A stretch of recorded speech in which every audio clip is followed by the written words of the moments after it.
얼마 전 화웨이 임원들이 삼성과 하이닉스 등을 찾아 부품 공급에 차질 없도록 당부하고 간 상황에서 한국 기업들은 부품 공급을 중단할 계획이 없다고 밝혔습니다.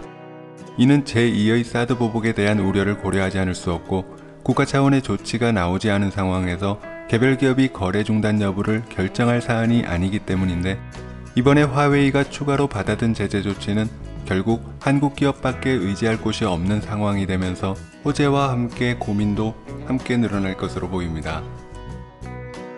안녕하세요, 파란나비입니다. 미국의 화웨이 제재 조치가 전방위적으로 취해지는 상황에서 미국의 유일한 메모리 반도체 기업인 마이크론의 입장이 처음으로 나왔습니다. MIT 테크놀로지 리뷰 중문판인 딥테크는 마이크론이 화웨이에 대한 부품 공급을 잠정 중단한다고 밝혔는데, 마이크론은 D램과 낸드 플래시 분야에서 각각 3위와 4위를 차지하는 기업으로 화웨이 매출 비중이 13%로 높은 수준입니다. 그렇다 보니 미국의 전방위적인 제재 조치에도 고민이 깊었을 것이란 의견이 있는데, 마이크론이 이 같은 결정을 내리면서 화웨이는 스마트폰이나 서버 등에 반드시 필요한 메모리 반도체를 삼성과 하이닉스에만 의존해야 하는 상황이 됐습니다. 시장 조사기관 트렌드포스가 발표한 세계 메모리 반도체 시장 점유율은 삼성이 42.7%로 1위를 달리고 있고, 하이닉스와 마이크론이 각각 29.9%와 23%로 뒤를 잇고 있는데, 3대 기업의 점유율은 95.6%로 마이크론이 화웨이와 거래를 중단하게 되면 삼성과 하이닉스에 의지할 수밖에 없는 상황이 되는 것입니다. 중국도 기술 굴기를 외치며 자체적으로 메모리 반도체 수급을 위해 총력을 기울이고 있습니다.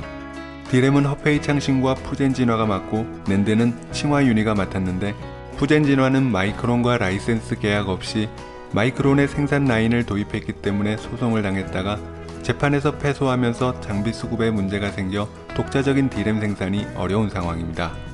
허페이 창신도 마이크론과의 특허 문제를 비롯한 여러 과제를 안고 있어 당장 D램을 생산하기 어려운 상황이며, 그나마 상황이 낫다는 칭화 유니는 이제야 64단 3D 낸드 개발과 생산에 필요한 장비를 들여온 상황이라 준비에도 시간이 걸릴 것이란 분석입니다. 이러한 상황에서 마이크론의 결정은 한국 기업이 반사이익을 누릴 수 있는 기회이기도 하지만, 화웨이 제재에 총력을 기울인 미국이 화웨이를 코너에 몰아넣은 상황이 되는 만큼 한국 기업에 대한 미국의 압박 수위도 높아질 것으로 보여 한국 기업의 고민도 함께 깊어질 것으로 보입니다. 오늘 파란나비가 준비한 소식은 여기까지입니다. 시청해주셔서 감사합니다.